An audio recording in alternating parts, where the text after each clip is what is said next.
Selamat datang di video tutorial kami tentang aplikasi OSIM yang akan membawa Anda menjelajahi dunia sistem operasi dengan cara yang interaktif dan menyenangkan. Kami adalah 3 mahasiswa dari mata kuliah sistem operasi di bawah bimbingan Ibu dosen Rayung Wulan, MKOM. Dalam video ini, kami akan membahas berbagai fitur menarik dari OSIM yang dirancang untuk membantu Anda memahami konsep-konsep dasar seperti proses scheduling, memory management, dan file system management dan disk. Sebelumnya kita mulai tutorial aplikasi OSIM, kita akan bahas dulu nih detail tentang aplikasi ini dan fungsinya tuh apa. Jadi pembahasan langsung kita praktikkan gitu. Oke, aplikasi OSIM ini dirancang untuk membantu kita memahami bagaimana sistem operasi bekerja dengan cara yang interaktif. Ini adalah alat yang sangat berguna bagi mahasiswa yang ingin mempelajari konsep-konsep dasar sistem operasi seperti proses scheduling, memory management, file system, dan disk scheduling. Dengan OSIM, kita dapat menstimulasikan berbagai proses dan melihat bagaimana algoritma yang digunakan dalam sistem operasi beroperasi di dunia nyata. Kita akan kenalan dulu sebelum mulai. Perkenalkan, nama saya Hafid Alfiasa dengan NPM 2022 43502499. Baik, terima kasih Mas Hafid Alfiansyah. Perkenalkan, nama saya Hibrida Delima dengan NPM 2022 435024. Baik, terima kasih Hibrida Delima. Assalamualaikum warahmatullahi wabarakatuh. Nama saya Muhammad Isa Ansari, NPM 2022 43502505. Oke, presentasi materi kita tuh ada 3. Ada proses scheduling, ada manajemen memory, ada manajemen sistem file, dan terakhir disk scheduling files. Kita ke pertama dulu ya. Oke, sebentar kita ke pertama dulu. Oke, proses scheduling. Simulasi ini berfokus pada penjadwalan proses jangka pendek dengan satu prosesor. Tujuannya adalah untuk memilih salah satu proses yang tersedia untuk dijalankan di prosesor. Eksekusi proses melibatkan siklus bergantian antara CPU burst dan input-output burst. Siklus kerja CPU dan input-output proses hanya tersedia selama CPU burst. Nah, simulasi ini berdasarkan pada model 3 status. Apa aja sih? Itu running, sedang berjalan, waiting, atau ready, terus ada block ya. Pada satu waktu, hanya satu proses yang dapat berjalan. Proses lain menunggu di antrian siap atau ready queue hingga dipilih oleh penjadwalan atau terblokir karena operasi input-output. Keputusan penjadwalan bergantung pada 2 faktor utama, yaitu algoritma penjadwalan dan multiprogramming. Pengguna dapat memilih 4 algoritma berbeda. Ada first come first served atau FCFS, itu proses dieksekusi berdasarkan urutan kedatangannya. Implementasinya menggunakan antrian FIFO. Terus ada shortest job first atau SJF berdasarkan estimasi durasi CPU burst. Proses dengan durasi burst lebih pendek dijalankan terlebih dahulu menggunakan antrian prioritas yang diurutkan berdasarkan durasi CPU burst. Algoritma ini dapat bersifat preventif, di mana proses baru yang masuk ke antrian dapat menggantikan proses yang sedang berjalan. Terus ada priority, setiap proses memiliki prioritas tertentu. Penjadwalan akan memilih proses dengan prioritas tertinggi. Algoritma ini juga dapat bersifat preventif. Terus terakhir adalah round robin, dirancang untuk sistem berbagai waktu atau time sharing system. Proses diberikan waktu terbatas, waktu. Nah, setelah itu antrian kembali jika belum selesai. Algoritma preventif memungkinkan proses yang sedang berjalan dihentikan untuk memberi ruang pada proses lain yang lebih penting. Sedangkan algoritma non-preventif tidak mengizinkan penghentian tersebut. Oke, ada. Selanjutnya ada prosesor atau CPU. CPU bisa dalam kondisi idle atau kosong atau sibuk. Nah, pada kondisi sibuk, CPU menampilkan proses yang sedang berjalan nih. Informasi terkait speed, nama, prioritas, dan siklus hidup lengkap CPU dan IO burst. Setiap kotak pada siklus burst mewakili satu unit waktu simulasi, dan kotak yang berwarna merah menunjukkan posisi proses dalam siklus tersebut. Proses yang sedang berjalan akan meninggalkan CPU ketika selesai, kemudian kembali ke ready queue atau memulai input-output burst. Oke, terus ada ready queue. Queue ini berisi proses-proses yang siap untuk dieksekusi.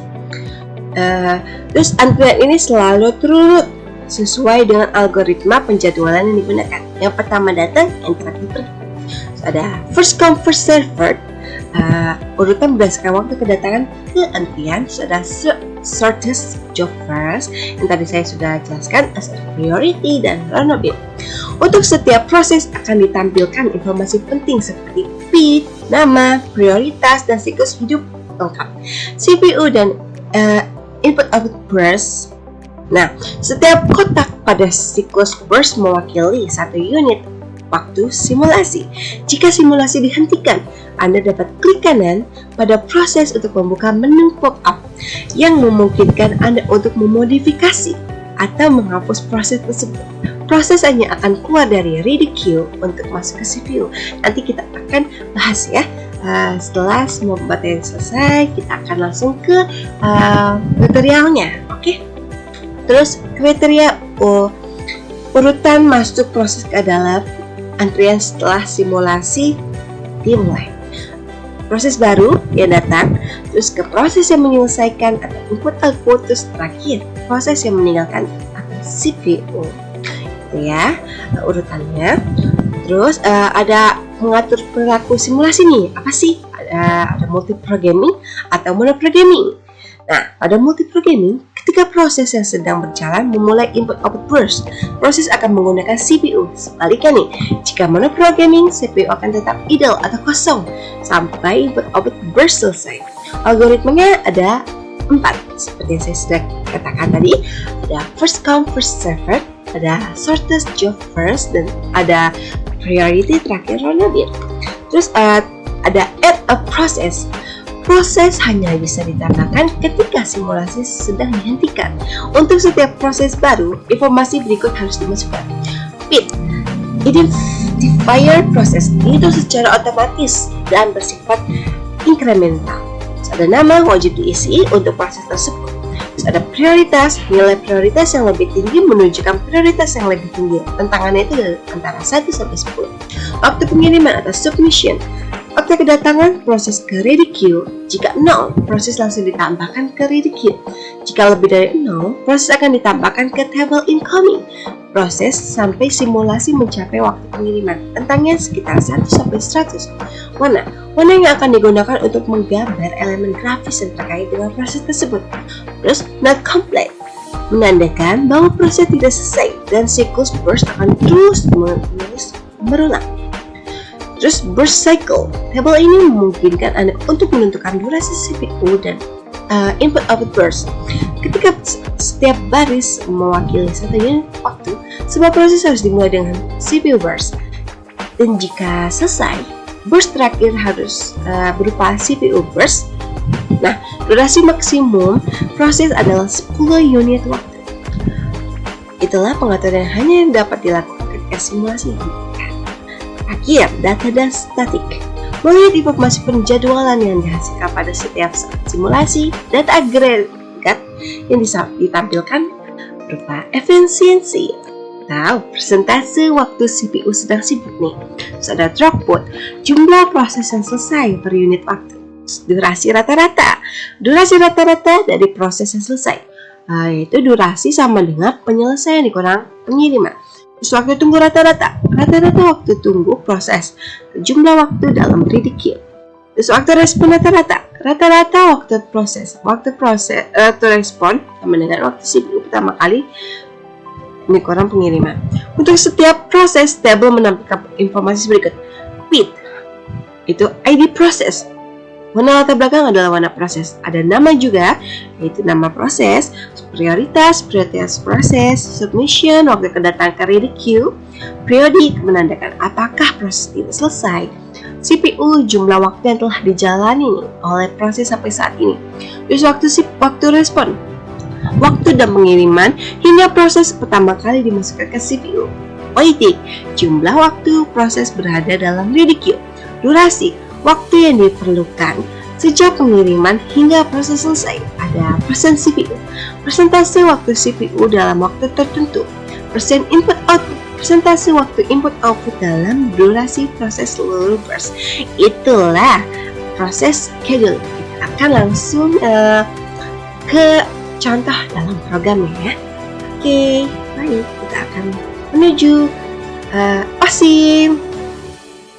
Oke, sebelum kita mulai aplikasinya, kita akan menghitung perhitungan manualnya nih tentang proses scheduling yang menggunakan algoritma FIFO. Prosesnya kita akan menghitung 4 proses, dimana prioritasnya 1 semua, burstnya 5, 4, 7, 3. Proses dieksekusinya dari P1 dari 0 sampai 5, terus P2 5 sampai 9, sampai P4 itu 19. Oke. Ini adalah rumus ya. Pertama kita hitung rumus turnaround time, dimana waktu selesai dikurangi waktu tiba. Jadi P1 5 dikurangi 5 sama dengan 5 dikurangi 0 maksud saya sama dengan 5. P2 nya itu sama dengan 9 dikurangi 0 9. P3 16 dikurangi 0 16. P4 19 dikurangi 2 19. Terus kita hitung rata-ratanya, karena total DAT dibagi jumlah proses. Total DAT-nya saya sudah hitung, yaitu 49 dibagi 4 itu proses ada 4 yang proses itu 4, jadi ya 12,25. Nomor 1 sudah. Yang kedua, waiting time. Waiting time itu rumusnya DAT ini dikurangin burst time. Jadi P1 nya 5 dikurangi 5 sama dengan 0. P2 9 dikurangi 4 sama dengan 5. Maaf, tulisan saya P3 16 dikurangi 7 sama dengan 9. P4 19 dikurangi 3 16. 19 dengan 3 sama dengan 15. Sedangkan rata-ratanya itu total AWT dibagi jumlah proses. Total AWT ini tadi saya sudah hitung 30 dibagi 4 menjadi 7,5. Terus kasih output dan efisiensi. Nah, lihat di sini ya. 3. Pertama throughput dulu ya. Throughput itu adalah jumlah proses dibagi total waktu. Jumlah prosesnya itu 4 dibagi total waktunya tadi 19 kan, jadinya 0,21. Terus yang ini adalah throughput.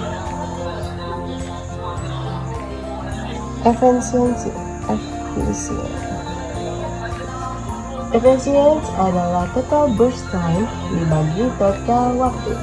Jadi total burst time kan 19 dibagi total waktunya jadi 19 dibagi 19 dikali 100 sama dengan 100%. Nah, kita akan menuju aplikasinya ya. Baik, sekarang kita akan menuju aplikasi OSIM untuk melihat nih bagaimana simulator ini bekerja. Kita buka dulu. Nah, ini adalah tampilan utamanya, ada proses scheduling, ada memory, ada file system, dan disk management. Oke, kita langsung ke proses scheduling. Oke, Oke, di sini kita ditampilin ya oleh pop-up setting. Di sini kita bisa memilih seperti yang saya bilang, ada 4 algoritma, first come first served, shortest job first, priority, dan runner in. Kita pertama pakai first come first served. Nah, terus oke, fitur-fiturnya dulu ya. Di sini fiturnya tuh ada file, ada exit untuk keluar, ada open untuk membuka simulasi kamu, terus ada save, dan ada menu tampilan pertama yang tadi kita lihat itu. Di sini ada simulatornya, terus ada help. Apa sih help itu? Help ini sangat membantu sekali ya untuk melihat modul-modul cara penggunaan aplikasi ini. Juga ada example-nya juga, ada contoh-contoh dari proses-proses simulator ini, dan masih banyak lagi. Kita langsung coba saja ya untuk menambah proses. Sini kita tambahin B1 priority-nya 1, kita burst-nya seperti tadi tuh 5. Oke, dan kita tambah lagi B2, terus burst-nya 4. 1, 2, 3, 4. Kelebihan. Oke, dan terus tambah lagi 7 tadi ya. P3 nya burst 7, P3 burst 7. Dan kita tahu kalau before itu tuh yang pertama yang akan diselesaikan duluan. Terus 3 ya. Kita lihat pembuktiannya benar tidak, teman.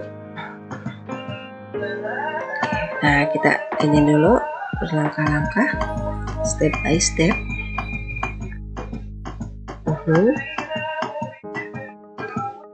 Time-nya ada 19 times, kita lihat. Tada, hasilnya sama ya.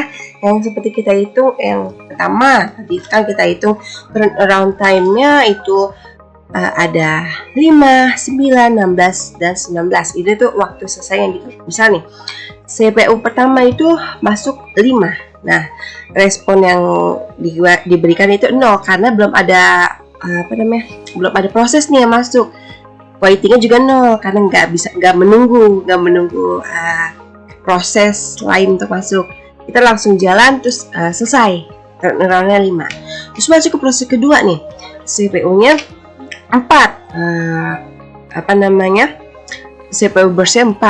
Nah, responnya nih ke 5 karena tadi kan proses pertama tuh CPU-nya 5 diselesain dulu. Nah, baru dia ngerespon yang kedua setelah proses pertama tuh selesai. Gitu terus sampai proses terakhir itu ke 19. Jadi perhitungan kita sama ya. Terus ada rata-rata turnaround-nya itu 12,25, benar? Ya. Terus ada waitingnya dengan ini 0, 5, 9, dan 16. Terus rata-rata waitingnya itu ada 7,50, benar kan? Terus yang terakhir responnya tuh 0, 5, 9, 16 juga sama. Terus rata-ratanya 7,50 juga. Oke. Terus ada efisiensinya 100% atau 1,1. Terus throughput-nya 0,21. Jadi perhitungan kita benar. Gimana kalau kita ubah?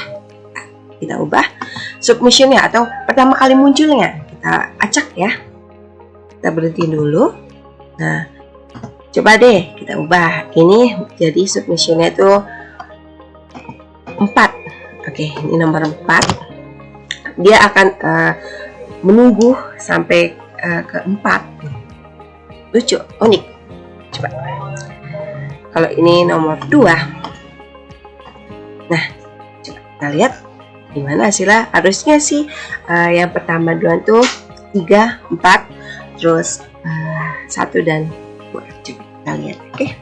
3, 1, dan 2. Apakah benar? 3. Masuk ke 3 dulu. Terus 4. Terus 1. Terus 2. Nah, jadi submission itu tuh pertama kali muncul ya. Oke. Tada, benar kan? 3, 4, 1, dan 2. Jadi begitu ya. Oke, kita lanjut nih ke round robin. Baik, kita lanjut ke round robin. Gimana sih bedanya round robin dengan first come first serve? Let's go. Oke, tadi kan kita sudah mengerjakan algoritma FIFO, sekarang kita akan mengerjakan algoritma round robin. Algoritma FIFO itu kan yang dimana yang pertama itu langsung eksekusi kita kan. Sedangkan round robin ini dia tuh preventif, dia bisa berhenti dulu untuk mengerjakan proses lain. Kita akan mengambil contoh kuantumnya 2. Gimana sih caranya? Kita buat dulu. Kita buat chartnya. Oke, pertama kita ke P1 diambil 2, dikurangin 2 sama dengan 3. Oke, terus ini berarti 3, kita ke P2 dikurangin 2 sama dengan 2. Oke, 2 kita ke P3 dikurangin 2 sama dengan 5 P4. Oke, P4 dikurangin 2 sama dengan berapa? 1. Oke, 1. Terus kita kembali lagi nih ke P1 nih, karena belum selesai kan, masih ada 3. Nah, kita kurangin lagi 2 nih, karena belum selesai, jadi masih tinggal 1 nih. P1 ini habis karena dia udah masuk ke 2, jadi 0. Ini berarti habis pertama, P2 0. Terus ini dia masih 5, dikurangin 2 sama dengan 3. Ini P3. Terus ini P4 dikurangin 2 0. Ini ya proses kedua habis. P4 0. Oke, jadi yang belum selesai prosesnya itu adalah proses P1 sama P3. Kita ke P1 dulu. P1 kurangin 2 0. Nah, P1 udah selesai nih. P3. Nah, sekarang ini kurangin 2 kurangin 2 1 ya, 1. Oke, terus kurangin 2 lagi beneran. Oke, ini jadinya 0 aja langsung ya. Jadi prosesnya itu yang pertama adalah yang selesai itu adalah P2, terus P4, P1, dan P3. Kita lihat di aplikasinya. Sampai jumpa. Baik, kita akan menggunakan algoritma kedua, yaitu round robin. Tadi itu first come first serve, ya, seperti saya sudah sampaikan. Bedanya apa sih first come first serve dengan round robin? Nah, first come first serve itu adalah ketika proses pertama masuk itu akan dituntaskan tuh sampai proses itu selesai. Nah, kalau round robin sendiri itu ada kuantumnya, dimana ada waktu tunggu nih, waktu tunggu dulu atau bergantian lah dengan proses lain selama dua kuantum atau dua proses ya. Gimana sih? Coba kita lihat dulu ya. Tadi kan di contoh soal yang saya kerjakan itu ada 2 kuantum. Kita mulai step by step. Kita lihat nih ngerjainnya nih. Pertama proses 1 dulu, dia selesaikan 2. Terus masuk ke proses 2, diselesaikan 2 juga. Terus proses 3 diselesaikan 2. Proses 4 diselesaikan 2. Proses 1 diselesaikan 2 juga. Nah, pindah lagi ke proses kedua. Habis. Udah 4. Terus ketiga. Proses dia ngerjakan 2. Terus proses 4 habis juga. Jadi 2 dan 4 habis tuh. 2 dan 4 habis. Nah, proses 1 juga habis. Tinggal proses 3. Terus lanjut selesai. Jadi seperti yang saya sudah bilang kan, bahwasanya yang akan selesai duluan itu proses kedua 4, 1 dan terakhir 3 itu. Jadi turn around-nya yang paling terakhir itu akan dieksekusi yaitu 19, sebanyak 19 turn around. Oke, Semoga dapat dipahami dengan baik tentang proses scheduling ini dan mendapat ilmu baru ya. Saya juga saling belajar. Kalau ada yang salah tolong di komen aja ya kan. Saya juga masih belajar. Kita akan masuk ke proses kedua ya, yaitu memori. Baik, kita akan lanjut ke simulasi kedua, yaitu memori. Gimana sih simulasi memori di OSIM ini? Oke, langsung saja. Pada menu tampilan awalnya ada setting, ada memory size, OS size, dan memory management yang saya sudah sebutkan di materi ada 4. Fixed size, variable size, pagination, dan segmentation. Fixed size ini tuh bersifat statik, kalau variable size ini bersifat dinamis. Nah, allocation pool di sini ada 3, first speed, base speed, dan worst speed. Kita akan lihat bedanya, oke? First speed ini tuh adalah memilih partisi pertama yang dapat dibuat proses. Jadi selama ada ruang kosong, maka dia akan menggunakan ruang kosong itu, nggak nunggu proses lain selesai dulu baru masuk. Nah, kita coba aja ya. Kita langsung tahu. P1 4 P1 ini tuh bisa pilih warnanya P1, terus P2 punya 3 ini 1 3 ini 1, oke, terus terakhir P3 ini 1 kita lihat ya. Dia langsung ngisi ruang kosong ya. Nah, di sini kita bisa lihat ya, external break dan internal break. External break adalah suatu partisi yang telah selesai digunakan. Ini kita sudah selesai digunakan kan ya. Nah, sedangkan internal break adalah proses yang dialokasikan ke sebuah partisi dan memiliki ukuran yang lebih kecil. Karena ukuran yang lebih kecil ini, sebagian partisi itu tidak terpakai dengan baik. Adalah first speed. Kita lanjut ke base speed. Base speed kemana?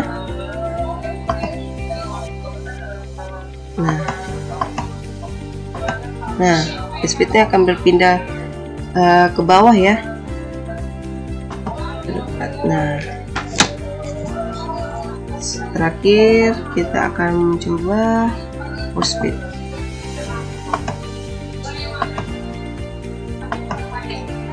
Nah, ini tuh tidak mencari ruang kosong yang di atas, tapi dia mencari ruang kosong yang ada di proses akhir. Lihat. Tuh, dia akan mencari ruang kosong yang ada di proses akhir.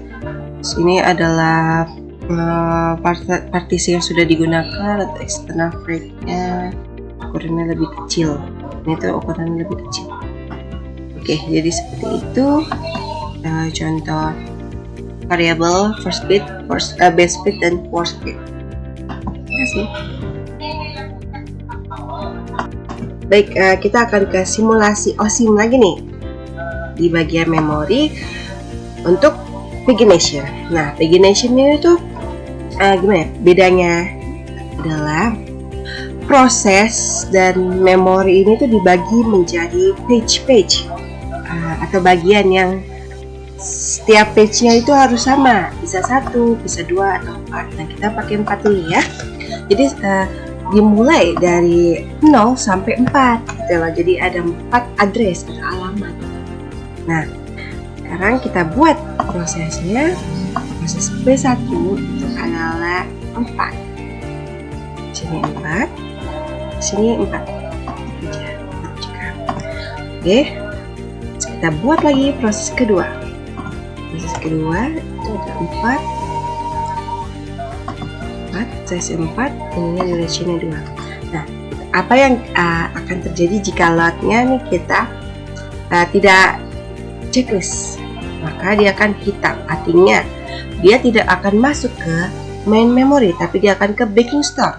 Kita akan lihat nanti gimana caranya, kenapa tidak masuk. Oke. MP3 itu size-nya 6 ya, 6 dan minus 1. 6 dan minus 1. Oke, dan nah, terakhir 4 itu size-nya 6 dan 5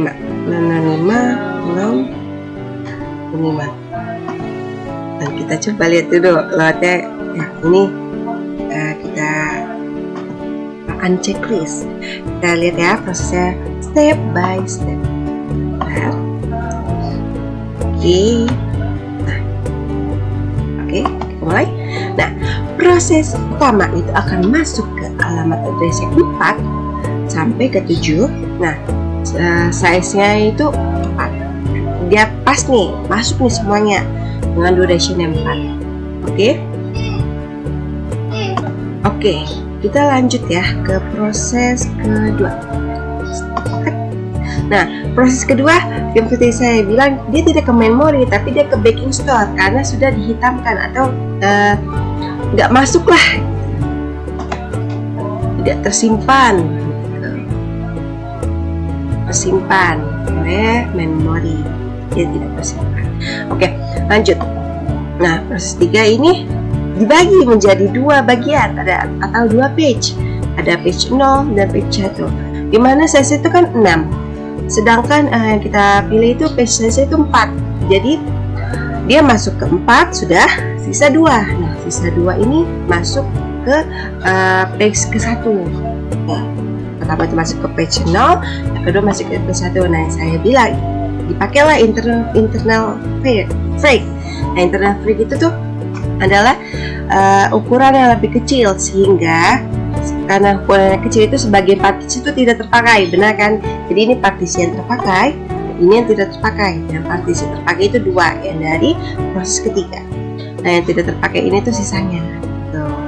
Oke, lanjut lagi kita ke proses keempat. Nah, proses keempat itu ada 6, 2 tidak terpakai gitu. Jadi 4 ke main memory, nah 2-nya itu ke backing store. Begitulah packing, untuk proses packing, simulasi packing gitu.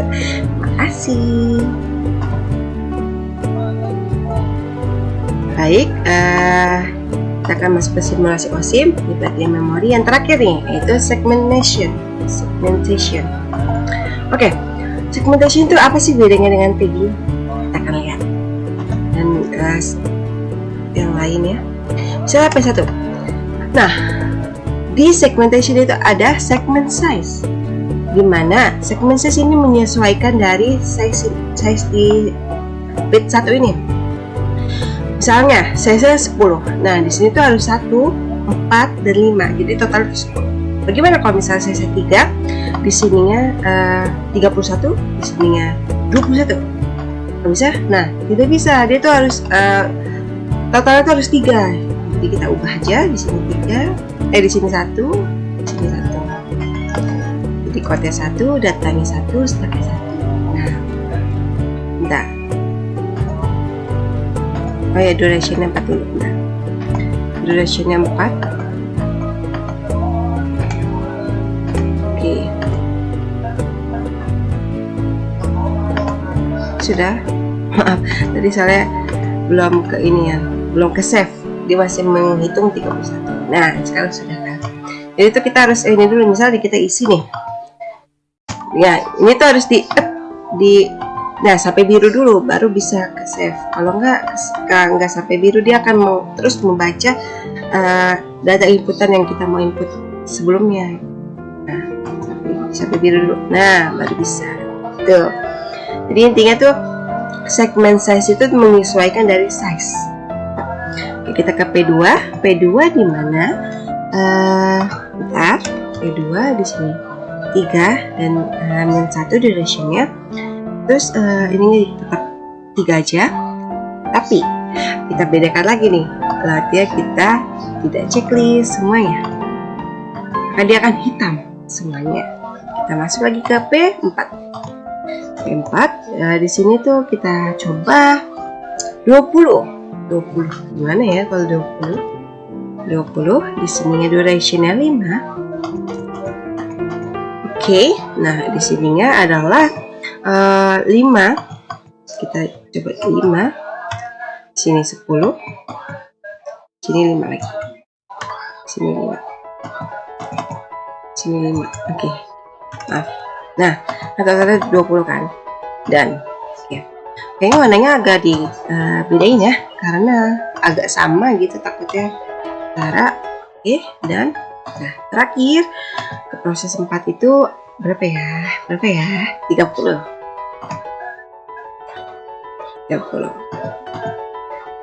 ya. Nah, durationnya min 1, coba min 1. Di sini 5, di sini 10, di sini 15. Oke, dan di sini latte kita hapus 1. Kita hitamkan 1 atau 2, 1 aja ya. Mari kita jalankan. Kita jalankan ya. Oke.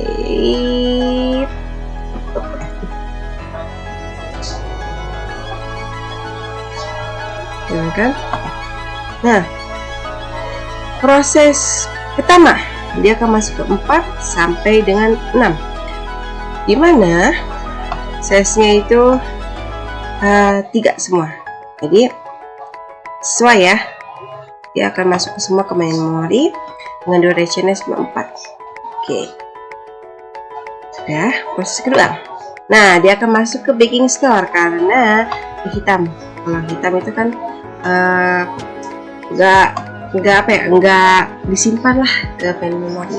Oke, lanjut lagi.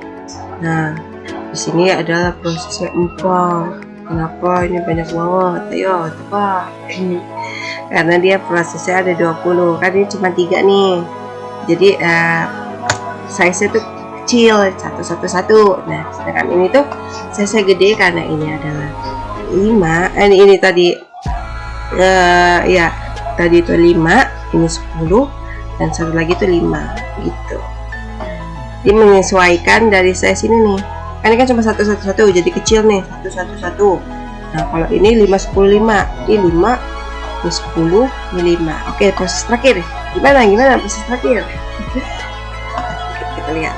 Nah, proses terakhir ini 10 masuk, 15 masuk, dan 5 masuk ke baking store karena tadi kita hitamkan. Gitulah segmentation. Bedanya dengan pegging. Jadi segmentation itu bedanya ada segment size, dimana kita akan menyesuaikan nih dengan size yang kita pilih. Tadi kan ini size 3, kita sesuaikan 1. Ini size nya tadi berapa? 20, jadi kita sesuaikan. Ini 5, ini 10, ini 5. Kalau mau gantian juga bisa. Ini 10, ini 5, ini 5. Coba kita coba ya. Sebenarnya enggak ngaruh sih, yang penting totalnya itu 10 gitu. Mau data, mau code yang 5 atau mau code yang 10 atau mau data yang 5 atau data 10 atau stack 5 atau 10 itu bebas gitu. Jadi intinya begitu ya. Yang masuk ke main memory itu adalah proses ke-1. Proses ke-1 sebenarnya masuk nih. Proses kedua dia tidak masuk semuanya karena kita hitamkan. Proses ketiga dia masuk semua dengan size yang gede ya, lumayan gede, 20. Nah, proses terakhir dia masuk 2, yaitu proses ke size ke-10 dan size ke-15. Sedangkan size ke-5-nya tidak masuk gitu. Jadi itulah simulasi dari memori ya. Nah, pertama tadi kita sudah coba variable size, kedua pegging, dan ketiga adalah terakhir ini segmentation. Gitu. Terima kasih. Nuhun. Oke, selanjutnya di sini saya akan menjelaskan tentang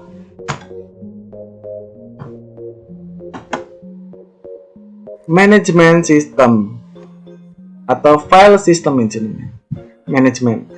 Nah, manajemen sistem file ini bertugas untuk mengelola hubungan antara ruang logis seperti file, folder, dan tautan yang dilihat pengguna dengan struktur dan lokasi fisik objek tersebut di memori sekunder atau disk.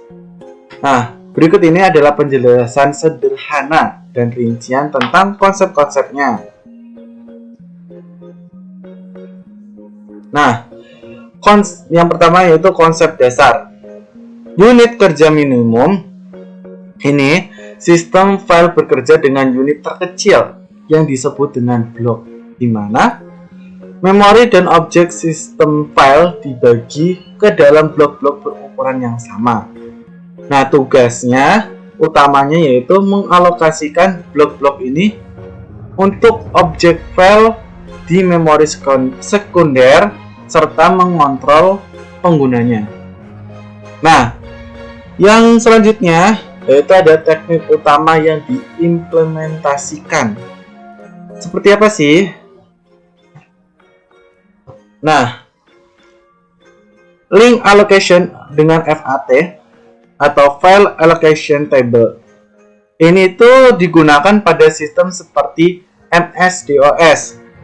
Nah, setiap file dihubungkan melalui tabel yang menyimpan referensi ke blok per file dengan blok-blok berikutnya, seperti itu. Nah, yang selanjutnya ada juga yang namanya index allocation dengan 3 tingkatan indireksi. Nah, ini digunakan pada sistem Unix. Nah, setiap file dikaitkan dengan struktur data yang disebut inode yang menyimpan referensi ke blok data serta blok-blok tidak langsung atau indirection block yang menuju ke blok-blok data lainnya, seperti itu. Nah, yang kedua ada detail teknik manajemen file, di mana ini ada namanya link allocation dengan FAT yang saya sebutkan tadi. Ini adalah menggunakan sistem table FAT untuk mengalokasikan blok yang pertama. Yang kedua, fungsinya itu setiap file hanya menyimpan referensi ke blok pertama dengan table FAT. Nah, yang selanjutnya yaitu table FAT memiliki entry untuk setiap blok untuk menuju ke blok berikutnya yang merupakan bagian dari file. Nah, yang selanjutnya ini ya, yang kedua ada index allocation dengan 3 tingkatan interaksi. Nah, fungsinya ini setiap file memiliki sebuah inode yang mencatat 12 pointer langsung ke blok data untuk yang index allocation ya. Nah, ada juga untuk 1 pointer ke blok tidak langsung yaitu tunggal, ada yang ganda, ada yang triple juga. Nah, ini memiliki fungsinya masing-masing. Hierarki blok pada inode ini yang pertama yaitu ada blok langsung atau 12, ini menunjukkan ke blok data. Nah, untuk blok yang tidak langsung atau tunggal ini menunjukkan ke blok yang berisi referensi ke blok data. Dan yang blok tidak langsung atau ganda menunjukkan ke blok yang menuju ke blok referensi data juga. Dan yang blok tidak langsung atau yang 3 kali ini menunjukkan ke blok yang menuju ke referensi data juga. Blok-bloknya ada 3, jadi setiap blok itu setiap blok data yang tidak langsung itu, kalau yang tunggal itu menuju 1 blok, yang 2 itu menuju 2 blok, yang 3 itu menuju 3 blok. Seperti itu ya, secara simpel analoginya. Yang ketiga, ini ada antarmuka simulasi, di mana sistem file logis atau logika file system menampilkan pohon folder dan isi folder seperti subfolder atau tautan ini. Nah, untuk menu konteks atau klik kanan, ini memungkinkan Anda untuk menambahkan file, folder atau tautan baru, untuk memperbarui atau menghapus objek. Nah, yang selanjutnya ada sistem file fisik atau physical file system. Ini memungkinkan untuk menampilkan perangkat fisik yang dibagi menjadi blok-blok tertentu dengan alamat untuk di sampingnya itu, seperti itu ya. Dan untuk yang sistem file fisik ini juga warna bloknya ini menunjukkan penggunanya.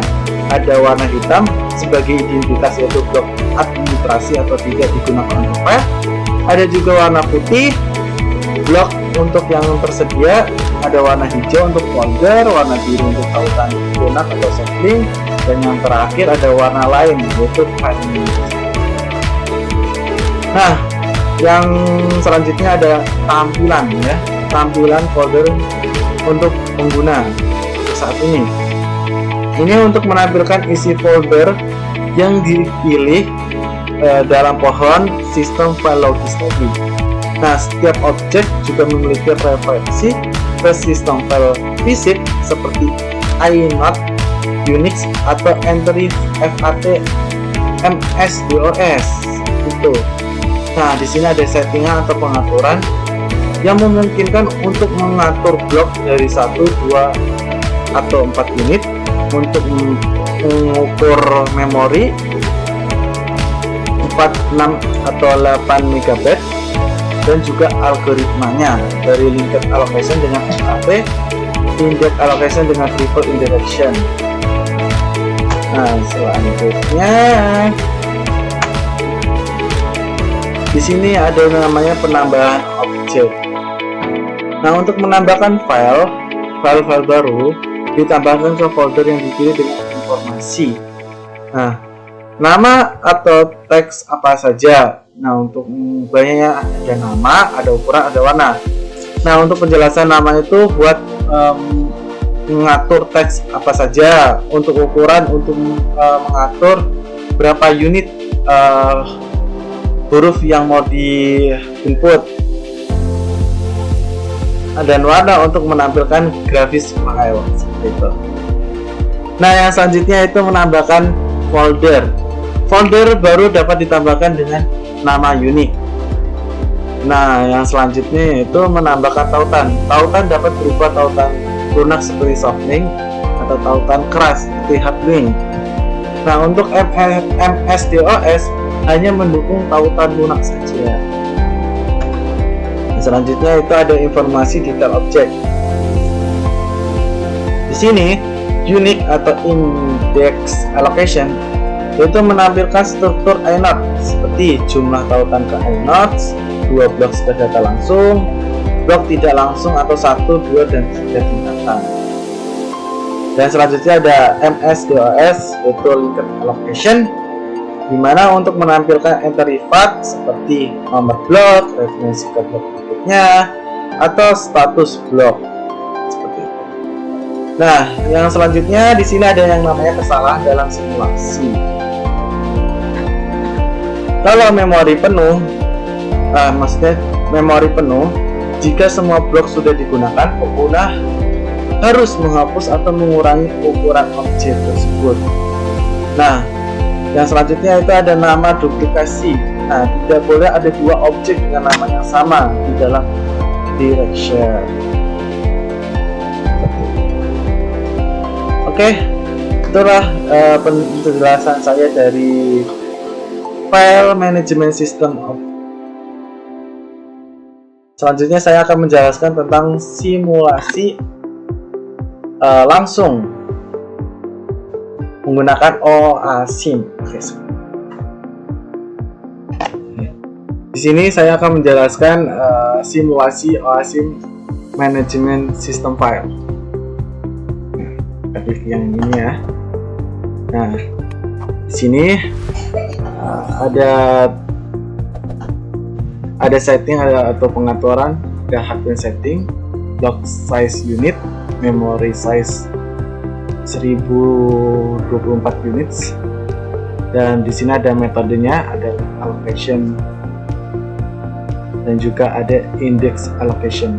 Nah, yang kita gunakan yaitu yang link allocation terlebih dahulu. Di sini block size-nya kita ganti 2 aja ya.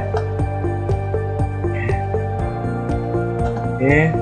Nah, di sini logika file system ini terdapat add file, add folder, add link, dan update dan remove.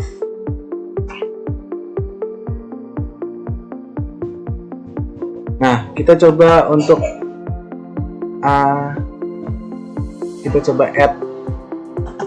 file. Di sini kita coba gambar. Kita unit size-nya 3 aja. Kita pilih warna sesuka kalian, pengen warna apa? Ada warna biru, pilih warna biru.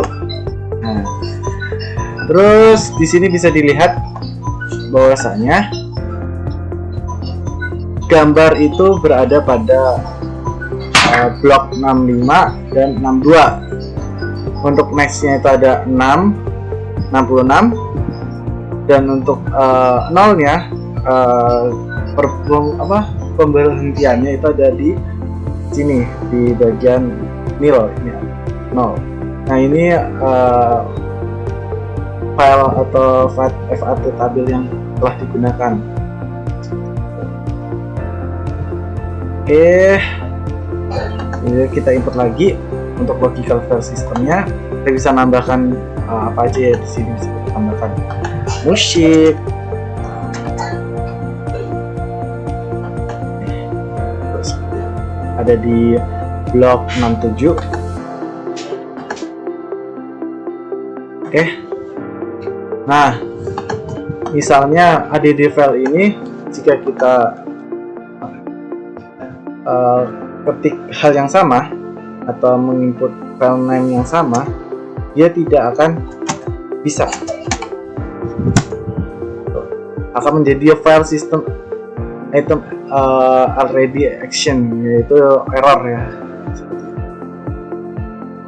Oke, nah di sini juga logika sistemnya ada yang namanya add folder, dimana kita bisa bikin folder baru. Oke, folder E ini berada di blocks 68. Selanjutnya di sini juga ada add link, di mana add link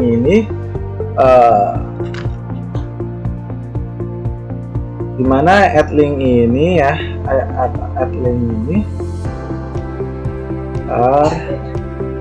memungkinkan membuat entry baru di file system yang mengarah ke file atau folder yang sudah ada, begitu.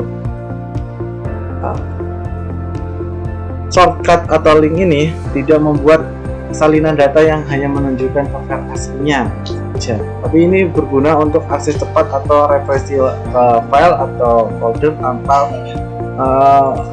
mengalokasikan blok memori tambahan untuk menyimpan data. Nah, di sini juga bisa diketik apa ya, tumbuhan mungkin. Nah, di sini bisa kita ketahui bahwasanya linked ini berada di pada blok 69. Oke. Ini ada F tabelnya. Kita bisa ketahui bahwasanya musik atau gambar ini berada di blok 65 sampai 66. Musik itu berada di blok 68. Ada di 67 maksud saya. Terus untuk folder E-nya itu ada di blok 68. Terus untuk linknya tadi ada berada di blok 69. Seperti itu. Itulah linked allocation file allocation table FAT. Nah, kita mencoba untuk menggunakan metode baru, yaitu metode index allocation. Oke, kita pencet. Di sini block size-nya sama saja ya, biar kita bisa tahu perbedaannya. Kita add filenya sama, boleh. Di sini kita add musik dulu, dan add, maksudnya add ya. Nah, di sini juga kita bisa add folder, nah, misalkan B, folder B. Terus kita bisa tambahkan di add folder B ini, kita tambahkan add file bar.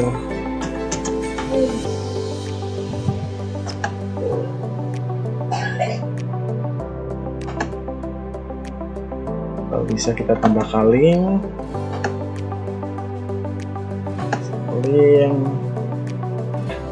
Nah, Ini kita tambahkan di sini aja. Perbedaannya sama tanaman.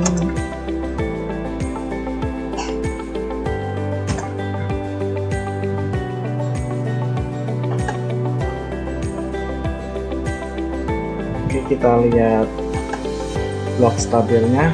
Nih, bisa dilihat di index allocation ini terdapat blocks dan tipe saja, dimana kita bisa ketahui bahwasanya musik itu berada di blocks 65 dan 66, dan folder B nya itu berada di 67.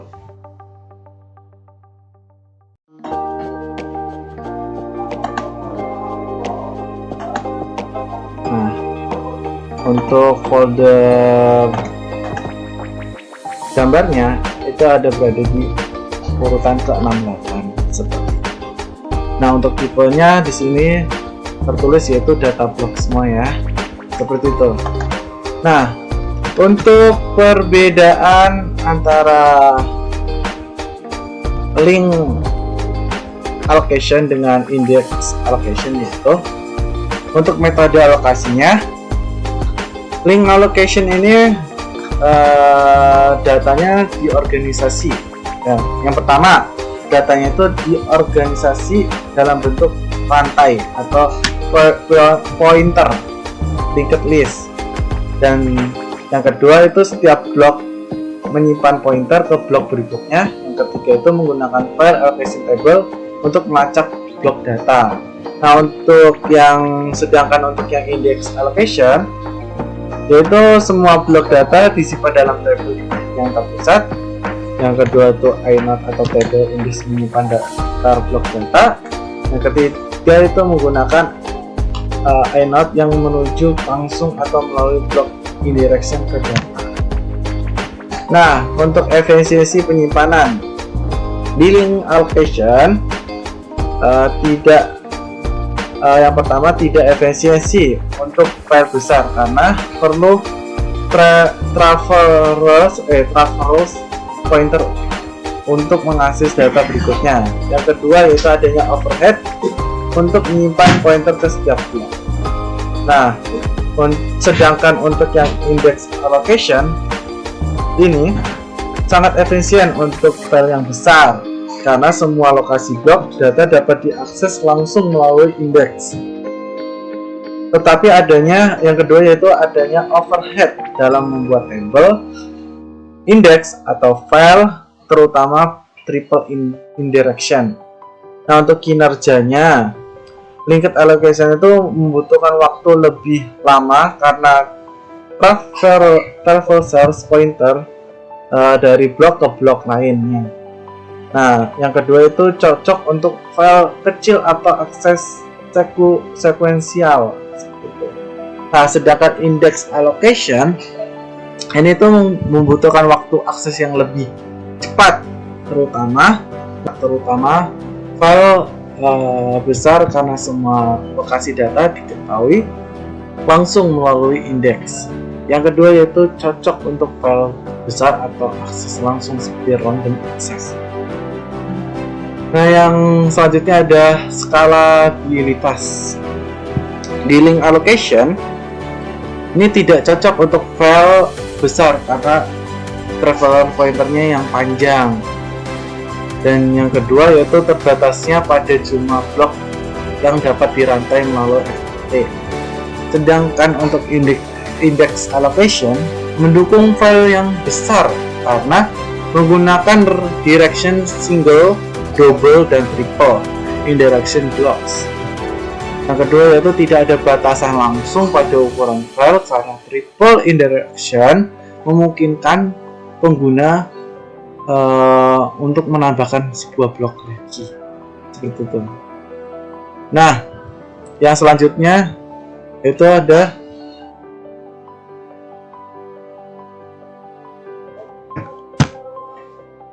kendala di link allocation, yaitu jika satuan blok rusak seluruh rantai data bisa terganggu. Yang kedua itu FAT bisa menjadi bottleneck jika terlalu banyak file. Dan untuk yang index allocation lebih andal karena kerusakan pada satu blok tidak mempengaruhi indeks lainnya. Dan yang kedua yaitu inode mengurangi ketergantungan pada satu table global atau lebih fleksibel. Seperti itu. Nah, untuk kesimpulannya yaitu link allocation itu cocok untuk file ukuran kecil dan sistem sederhana tetapi kurang efisien untuk file besar. Sedangkan index allocation itu lebih fleksibel dan efisien untuk file besar dan struktur yang lebih kompleks. Namun implementasinya membutuhkan overhead yang lebih tinggi dibandingkan seperti itu. Itulah penjelasan saya mengenai manajemen sistem file. Terima kasih. Oke, di sini saya akan menjelaskan tentang disk management. Manajemen kebijakan penjadwalan disk dalam sistem operasi yang bertujuan mengatur cara memenuhi permintaan baca atau tulis data pada perangkat disk. Kebijakan ini juga bertujuan untuk meminimalkan gerakan kepala disk atau yang bisa disebut sebagai head movement, memperpanjang umur perangkat, dan juga mengoptimalkan waktu respon terhadap permintaan. Untuk berikutnya ada 5 bagian. Yang pertama itu ada geometri disk dan juga organisasi data. Nah, struktur disknya itu ada sektor yang merupakan alat unit atau terkecil penyimpanan disk. Terus ada track yang merupakan kumpulan sektor yang melingkari suatu permukaan platter. Selanjutnya ada cylinder yang dimana kumpulan track dengan posisi kepala head yang sama di semua platter. Terakhir ada platter adalah cakram fisik tempat data disimpan berputar secara konsisten. Selanjutnya dalam bagian geometri disk dan organisasi data ada yang namanya referensi disk. Sektor pertama adalah sektor 0 yang terletak di track pertama dari silinder terluar pada platter pertama. Di simulasi, disk memiliki satu platter, 16 silinder, 12 sektor per silinder yang mempunyai total keseluruhan menjadi 192 sektor data blok ya. Terus berikutnya yang kedua tentang kebijakan penjadwalan disk. Yang pertama itu ada FIFO atau yang bisa disebut sebagai first in first out. Itu memenuhi permintaan sesuai urutan kedatangan sederhananya, tetapi tidak meminimalkan gerakan kepala. Kelebihannya itu adil, tidak ada permintaan yang diutamakan. Berikutnya yang kedua ada yang disebut sebagai LIFO atau last in first out, memenuhi permintaan dalam urutan terbalik dari kedatangan, yang dimana yang terakhir datang dilayani lebih dahulu. Selanjutnya untuk kelebihannya itu tentang permintaan baru langsung diproses. Nah, kekurangannya starvation, yang dimana permintaan awal mungkin tidak pernah dilayani jika permintaan baru terus masuk. Selanjutnya yang ketiga dari kebijakan penjadwalan disk itu ada yang disebut sebagai STF atau shortest seek time first. Yang pertama memenuhi permintaan terdekat dengan posisi kepala saat ini, yang mempunyai kelebihan meminimalkan gerakan kepala dan kekurangannya starvation untuk permintaan jauh. Terus yang keempat ada scan elevator. Nah, kepala disk bergerak dari silinder terluar ke dalam melayani permintaan di sepanjang jalan lalu kembali keluar. Untuk kelebihannya itu ada memastikan permintaan di kedua arah dilayani, dan kekurangannya kepala melewati kembali track yang sudah dikunjungi. Terus berikutnya yang kelima ada C-scan atau yang biasa disebut sebagai circular scan. Ini mirip dengan scan, tetapi kepala bis langsung kembali ke awal setelah mencapai silinder terdalam. Untuk kelebihannya itu mengurangi pengulangan trek yang telah dilayani. Berikutnya yang keenam itu ada loop, yaitu kepala bis hanya bergerak sampai permintaan terakhir, bukan ke ujung silinder. Mengenai kelebihannya itu untuk mengurangi gerakan kepala yang tidak perlu. Dan terakhir yang ketujuh ada yang bisa disebut sebagai cyclic loop atau circular loop, yang dimana kombinasi loop dan C-scan kepala kembali ke permintaan pertama setelah melayani permintaan terakhir. Berikutnya yang ketiga tentang antarmuka simulasi. Ada 3 bagian. Bagian A, tampilan bis, itu untuk menampilkan pembagian silinder dan sektor pada bis. Selanjutnya posisi kepala bis ditunjukkan dengan warna hitam, sedangkan permintaan yang ditampilkan dengan warna terkait.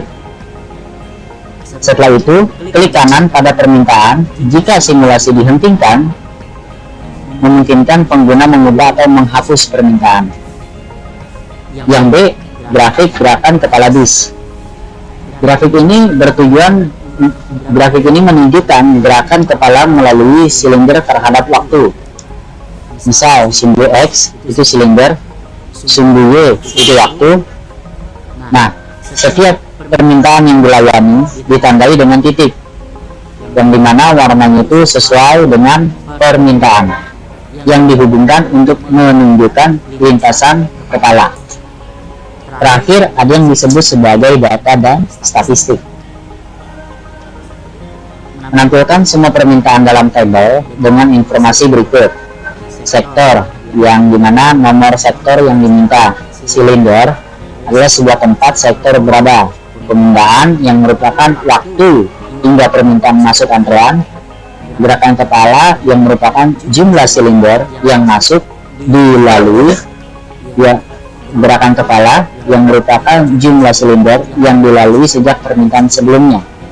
Terus ada akumulasi gerakan kepala, yang dimana total pergerakan sejak awal simulasi. Berikutnya ada status permintaan, ada served yang merupakan sudah dilayani statusnya. Setelah itu ada waiting, menunggu dalam antrian.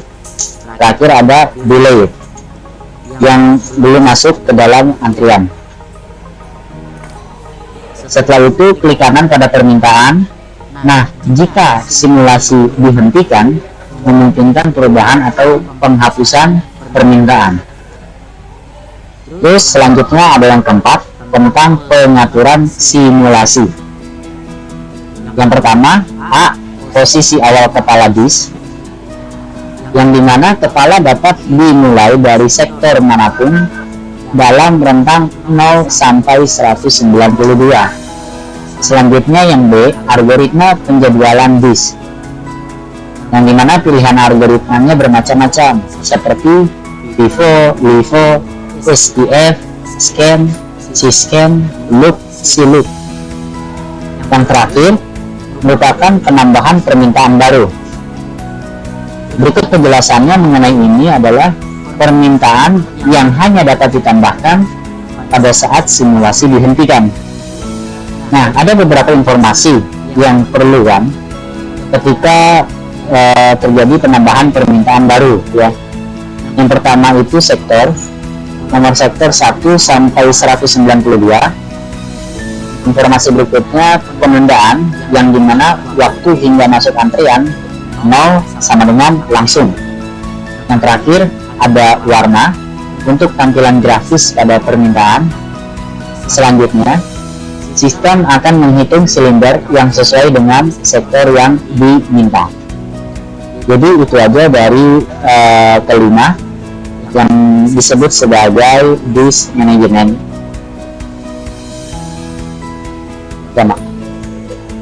Oke, jadi kali ini langsung saya mempraktikkan tentang penggunaan GeoSim yang pilihan tentang disk manajemen tadi seperti yang sudah saya jelaskan. Nah, untuk itu kita langsung masuk ke settingannya. Untuk settingannya kita menggunakan ada 7 algoritma pilihan. Yang pertama ada first in first out yang tadi sudah saya jelaskan. Terus habis itu last in first out, shortlist, seek in first atau STV, scan, loop, circular loop. Jadi sebelum saya memulai, saya menjelaskan tentang initial head position. Nah, ini kita bisa memilih nih 1, 2, 3 dan seterusnya sampai ke 12. Kita balik lagi dulu ya. Terus habis itu kita langsung ke request.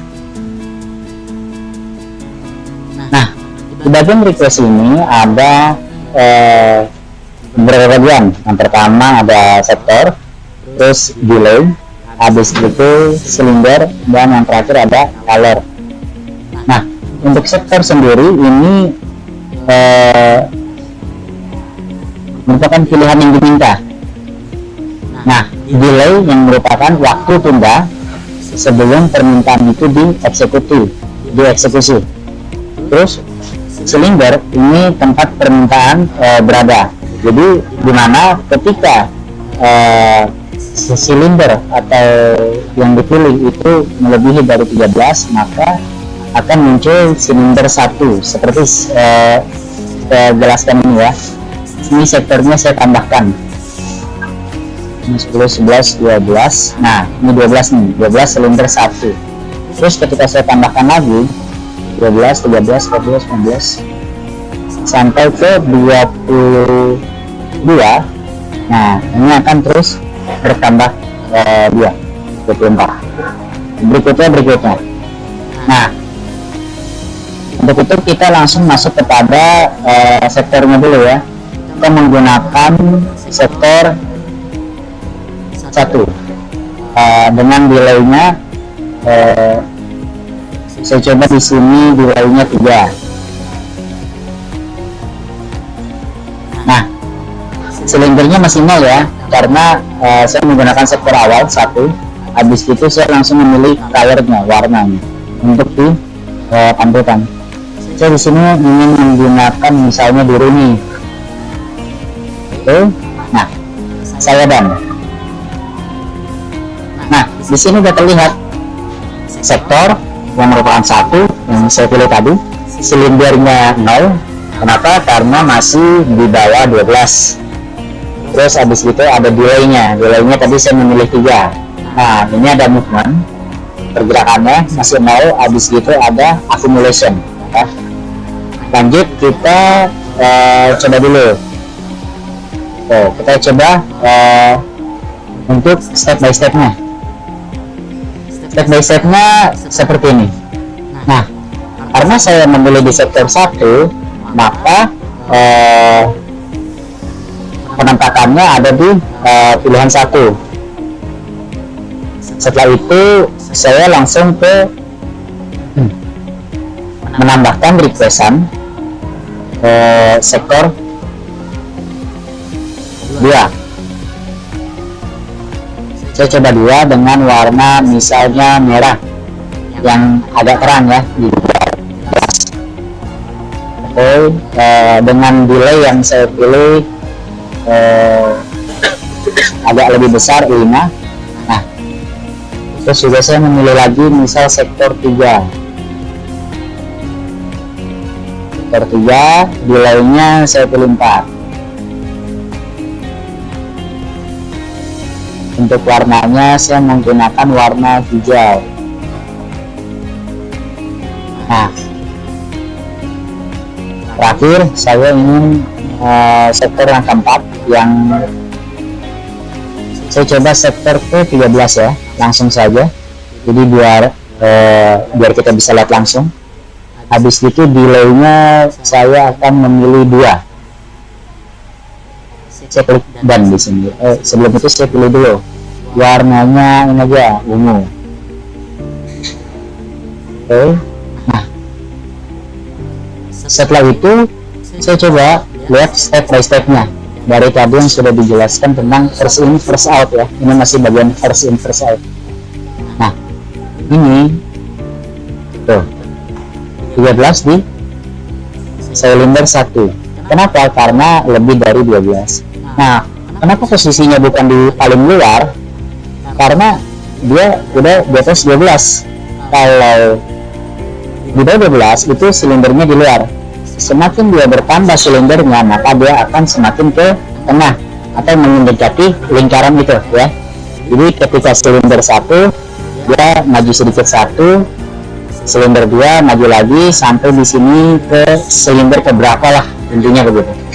Lanjut lagi ke saya klik lagi step by step. Nah ini muncul yang biru di movement 1. Kenapa ada movement atau ada accumulation? Karena tadi yang kita sudah lihat ya, di sektor 13 ini kan movementnya 1 sama accumulationnya 1. Nah itu kan karena lebih ya. Nah ini untuk yang 1 di sektor 1 memulai, maka penempatannya posisinya sama nih. Terus habis itu ada yang ketiga yang warna hijau di delay 4. Seperti yang saya tadi sudah sampaikan. Yang terakhir untuk warna merah yang kedua. Nah, di delay yang kelima dengan sektor 3. Untuk itu saya lanjut ke proses berikutnya. Oke. Jadi saya coba ya masuk initial head position yang kedua. Kita masuk yang kedua nih, first in first out. Yang oke, tadi first in first out, sekarang yang last in first out, yang LIFO. Nah itemnya berpindah nih gitu, jadi yang kedua. Setelah itu saya klik dulu ya. Nah di sektor ke-13 nya posisinya sama seperti yang tadi. Setelah itu yang ke-1 yang hitamnya ikut berpindah keluar. Nah ini dia yang ke-13 yang ketiga warna hijau, terakhir yang merah yang kedua. Nah kenapa tidak ada hitam-hitamnya? Karena yang hitam tadi itu posisinya di sektor 2, sementara ada salah satu sektor itu yang sama di posisi 2, jadi yang hitam ini ketutupan oleh si sektor 2 ini tadi. Selanjutnya kita masuk ke bagian berikutnya. Ada yang disebut sebagai ini bagian surface system first atau STF. Oke. Di sini saya menggunakan algoritma yang ketiga. Yang ketiga kita bisa lihat di sini. Nah masih di posisi yang sama untuk sektor ke-13, 1 dan 2 serta 3 juga ya. Nanti kita memulai ya. Kita memulai dulu nih. Kita tadi menggunakan yang terakhir ya. Atau kita mulai dari awal dulu menggunakan first in first out. Kita stopkan dulu di sini. Kita balik ke awal. Seperti yang tadi saya sudah jelaskan, first in first out dengan initial head positionnya di 0 ya. Kita coba di 0 dulu atau mungkin di 0. Oke, kita coba di 0. Saya play. Oke. Nah sini berurutan dimulai dari tadi 13, ketiga ya, tadi 1, 2. Jadi seperti itu. Kita bisa memperlambat secara waktunya. Kita mulai lagi. Nah seperti ini. Yang dimulai di 13 dulu, habis itu pemrosesan dilanjutkan ke 1, ketiga, dan terakhir yang kedua, yang merah ini. Selanjutnya ketika kita mempercepat, nah seperti ini. Oke ya, terakhir kita langsung coba yang waktu cepatnya ya. Kita mulai di sini. Nah ini tadi seperti yang saya sudah jelaskan ya, yang dimana akan menginput atau memproses duluan. Untuk itu saya coba masuk ke algoritma yang berikutnya, yang kedua. Kita coba dua algoritma saja kali ini, yang last in first out ya. So saya langsung memulai di sini. Oke, ini yang cepatnya nih dengan dengan posisi yang berbeda dari sebelumnya ya, dimulai dari 13 masuk ke 1, habis itu yang hijau lalu ke 2 yang diproses.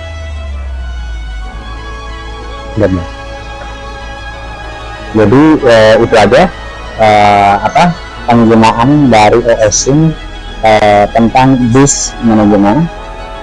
Saya harap kita semua dapat memahami dan kita semua dapat mempelajari tentang yang lain. Untuk itu saja mungkin dari saya, Muhammad Sansori. Sekian, Assalamualaikum warahmatullahi wabarakatuh. Terima kasih. Oke, terima kasih.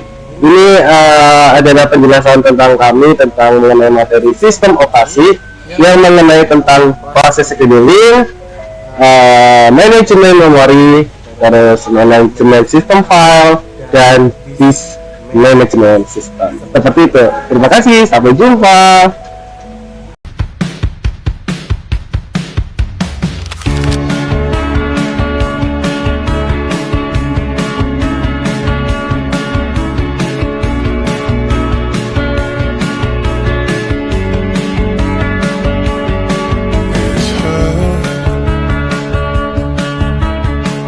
Nothing else makes me feel high.